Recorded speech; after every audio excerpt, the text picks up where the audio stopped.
Hello बच्चों, क्या हाल चाल? सब बढ़िया। आई होप आप सब स्वस्थ हैं, मस्त हैं और व्यस्त हैं अपने अपने ज़िंदगी में। तो बच्चों, आज हम अगेन 10 on 10 सीरीज के साथ आ चुके हैं आपके बीच। और इस सेशन को मैं स्टार्ट करूं इसके पहले एक बहुत इंपॉर्टेंट बात मैं बोलना चाहता हूं कि पिछले कुछ दिनों से क्लास 11th के कंप्यूटर के वीडियोस नहीं आ रहे हैं क्योंकि मैं कुछ और काम में व्यस्त हो जा रहा हूं, जिसके चलते 11th का वीडियो फिलहाल नहीं आ रहा है। लेकिन बहुत ही जल्द 11 का वीडियो फिर से कंटिन्यू होगा, वीक में 3 दिन, और फिर वीक में 3 दिन क्लास 10th का सिलेबस चलेगा।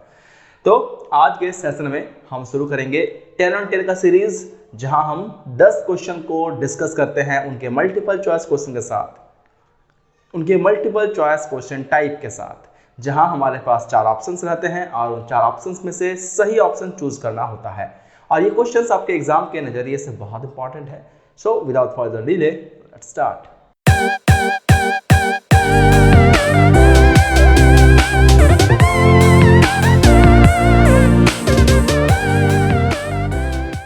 तो सबसे पहला, आज का सबसे पहला क्वेश्चन जो है, that is the package needed to import stream reader class is. वो कौन सा पैकेज है जिसको हमें इंपोर्ट करना पड़ता है अपने प्रोग्रामिंग में, ताकि मैं स्ट्रीम रीडर क्लास को यूज कर सकूं। ठीक है, तो स्ट्रीम रीडर क्लास को यूज करने के लिए किस पैकेज को इंपोर्ट करना पड़ता है? हमारे पास ऑप्शन है IO, util, lang और AWT। तो IO है इनपुट आउटपुट पैकेज, और util है यूटिलिटी पैकेज, lang है लैंग्वेज पैकेज, और AWT जो है एक अलग बहुत ही इंपॉर्टेंट पैकेज है, लेकिन आपके फिलहाल सिलेबस में नहीं है, इसीलिए इसके बारे में डिस्कशन नहीं करते हैं, लेकिन ये भी एक पैकेज है। ठीक है, तो आपके पास 4 पैकेजेस में से किस पैकेज को हम कॉल करेंगे ताकि हम स्ट्रीम रीडर क्लास को यूज कर सकें? तो आपको मालूम होना चाहिए IO एक ऐसा पैकेज है जहां पर इनपुट स्ट्रीम रीडर नाम का क्लास प्रेजेंट है, यानी कि हम यहां पर IO नाम के पैकेज को कॉल करेंगे ताकि हम स्ट्रीम रीडर क्लास को एक्सेस कर सकें।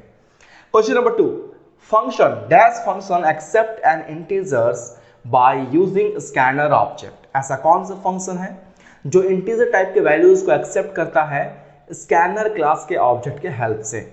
हमारे पास ऑप्शंस हैं next float, next int, next और नेक्स्ट लाइन। तो इंटीजर टाइप का वैल्यू एक्सेप्ट करना है हमें, ऑब्वियस सी बात है, देख के ही पता चल रहा है कि सर नेक्स्ट इंट नाम का फंक्शन इस्तेमाल करेंगे। डेफिनेटली ये आपका सही आंसर है। क्वेश्चन नंबर थर्ड में हमारे पास है the package needed to import scanner class is. वो कौन सा पैकेज है जिसके हेल्प से हम किसी भी स्कैनर क्लास को इंपोर्ट करते हैं? तो भाई कौन सा पैकेज है भाई? तो इस स्कैनर क्लास जो है वो रहता है स्टोर यूटिल नाम के पैकेज के अंदर में, क्योंकि IO नाम के पैकेज के अंदर में कौन है? स्ट्रीम रीडर क्लास है, तो यूटिल के अंदर में होता है स्कैनर क्लास। लैंग के अंदर में होता है सिस्टम क्लास, और AWT के अंदर में क्या होता है इसको फिलहाल नहीं जानना है क्योंकि आपको सिलेबस का बियॉन्ड है ये। तो हमारा ऑप्शन होगा first number. Next question is the keyword used to include a package in a program. किसी पैकेज को अगर मुझे अपने प्रोग्राम में इंक्लूड करना है तो मुझे किस कीवर्ड का इस्तेमाल करना होगा ताकि मैं उस पैकेज को कॉल कर सकूं? हमारे पास ऑप्शन है इंटर, इंपोर्ट, इंपोर्ट, इंपोर्ट। ठीक है, 4 ऑप्शन हमारे पास है। पहला में इंटर है, दूसरा में इंपोर्ट है, तीसरा में इंपोर्ट है। लेकिन यहाँ पर स्मॉल आई है, यहाँ पर कैपिटल आई है, और यहाँ पर सब स्मॉल है, बट यहाँ पर M नहीं है, यहाँ पर N है। तो ऐसे भी ऑप्शंस रहते हैं जहाँ आपको देख के लग रहा होगा कि ये तो सही है भाई, और हड़बड़ी में बच्चे टिक मार के आ जाते हैं। ऐसे में क्या होगा, गलती होने के चांसेस रहेंगे। तो यहाँ पर देखना है कि N है, M नहीं है। ठीक है, तो हम सिंपली करेंगे, ये जो ऑप्शन नंबर 2 है इसको हम टिक लगा देंगे। That means option number 2 is correct. बात करते हैं question number 5, division bye a variable that contains 0 is called dash error. किसी भी नंबर को हम 0 से डिवाइड कर रहे हैं, वैसे एरर को हम लोग कौन सा एरर करते हैं? हमारे पास ऑप्शन है syntax error, run time error, logical error या फिर सारे एरर। तो हमारे पास सिंपल बात है भाई, सिंटैक्स एरर तब होता है जब हम लिखने में कुछ गलतियां करते हैं, स्पेलिंग मिस्टेक होता है, कैपिटल स्मॉल का गलती होता है, तब हम लोगों का सिंटैक्स एरर होता है। रन टाइम एरर मतलब होता है कोई प्रोग्रामिंग को रन कर रहे हैं उसके बाद अगर कोई एरर आता है उसको हम लोग कहते हैं रन टाइम एरर। एक होता है लॉजिकल एरर, मतलब आपने कुछ लिखा है और आपको आंसर कुछ चाहिए होता है और आपका आंसर कुछ और आता है, तो वैसा एरर को बोलते हैं लॉजिकल एरर। खैर, एरर के ऊपर बेस्ड हमने एक सेपरेट वीडियो बना रखा अपने चैनल पर, आप जाकर के चेक कर सकते हो उसको। और लास्ट में हमारे पास है ऑल। तो भाई देखो, ये और ये दोनों ही नहीं होगा, तो सिंपल बात है sir, question number option number 2 is correct, that is run time error. Run time error में ही आपको डिवीजन बाय जीरो का जो एरर है वो देखने के लिए मिलता है।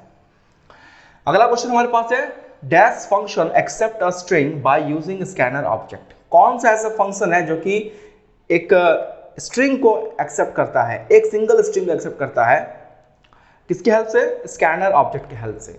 तो स्कैनर में अलग अलग जो फंक्शंस हैं वो हमारे पास देखो, नेक्स्ट लाइन है, ये भी स्ट्रिंग को एक्सेप्ट करता है, नेक्स्ट ये भी स्ट्रिंग को ही एक्सेप्ट करता है, नेक्स्ट लाइन यहाँ पर भी लिखा, बट दोनों में डिफरेंस है। डिफरेंस ये है कि यहाँ पर नेक्स्ट लाइन में कैपिटल एल है, यहाँ पर नेक्स्ट लाइन में स्मॉल एल है, और ये वाला हमारा सही है, ये वाला हमारा रॉन्ग है, तो इनको देखते हुए भी काम करना है। और लास्ट हमारा ऑप्शन है ऑल।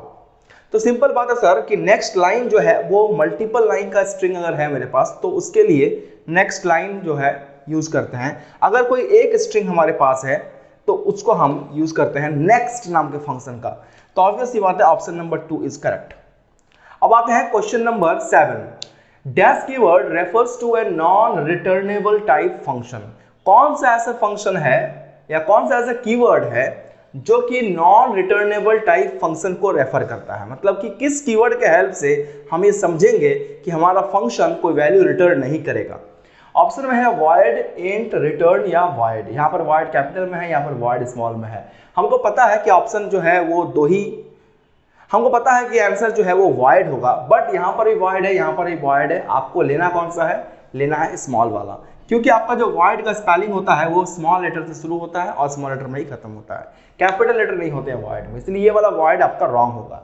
इंटीजर क्यों नहीं होगा? क्योंकि इंटीजर अगर लिखा हुआ है कहीं पर रिटर्न टाइप, इसका मतलब आपका जो फंक्शन है वो एक रिटर्न करेगा वैल्यू, एक इंटीजर वैल्यू रिटर्न करेगा, ठीक है। और रिटर्न जो है एक खुद कीवर्ड है जो कि रिटर्न करवाता है किसी वैल्यू को। अगला क्वेश्चन हमारे पास है scanner ob is equal to dash scanner dash. ये एक स्टेटमेंट है जो कि इनकम्प्लीट है, आपको कंप्लीट करना है।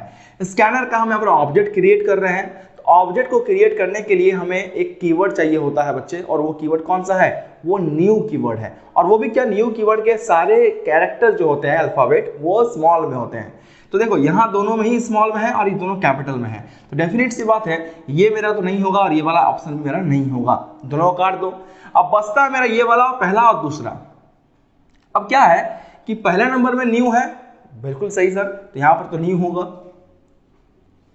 दूसरे वाले में भी न्यू है, चलो ठीक है, लेकिन उसके बाद जो होगा अगले वाले डैश में, यहाँ पर सिस्टम डॉट इन है और यहाँ पर भी सिस्टम डॉट इन है, ये कैपिटल एस है, यहाँ पर स्मॉल एस है, तो आपको पता होना चाहिए कि कैपिटल एस वाला सही है, बिकॉज सिस्टम जो है वो एक क्लास है, इसीलिए उसका जो स्टार्टिंग लेटर होगा वो कैपिटल वाला होगा। तो ऑब्वियस सी बात है सेकंड नंबर ऑप्शन मेरा रॉन्ग है। तो अगर एग्जाम में क्वेश्चंस आए तो काफी केयरफुली पढ़िएगा उस क्वेश्चन को और उसके ऑप्शंस को और केयरफुली पढ़िएगा, क्योंकि देखो होने वाला है एमसीक्यू टाइप क्वेश्चन का आपका एग्जाम, तो डेफिनेट सी बात है ऑप्शंस तो रहेंगे, तो ऑप्शन इतना स्ट्रॉन्ग ऑप्शन रहेगा कि आपको देख के कंफ्यूजन हो सकता है। तो अच्छे से ऑप्शंस को पढ़िएगा और आपको आंसर देना है। Question number 9 is what which of the following is a package. कौन सा यहाँ पर नीचे लिखा हुआ पैकेज है? तो यहाँ पर लिखा हुआ यूटिल, आईओ, बोथ एंड नॉन, तो ऑब्वियसली बात है बोथ होगा क्योंकि यूटिल भी पैकेज है, आईओ भी पैकेज है। The intermediate code is known as, वो कौन सा कोड है जिसे हम लोग इंटरमीडिएट कोड कहते हैं? Byte code, source code, machine code या बाइनरी कोड? ये बच्चे को मालूम है कि ये बाइट कोड ही होगा, क्योंकि सबसे पहले जो आप लिखते हो ना, टाइप करते हो जो code, that is called source code.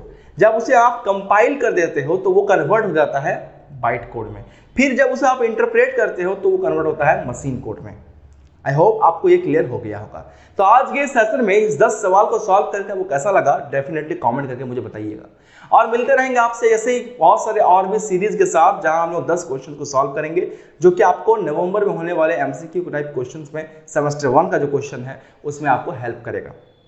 तो आज के बस इतना ही, मिलेंगे बहुत ही जल्द आपके साथ, टेक केयर, खुश रहें, गुड बाय।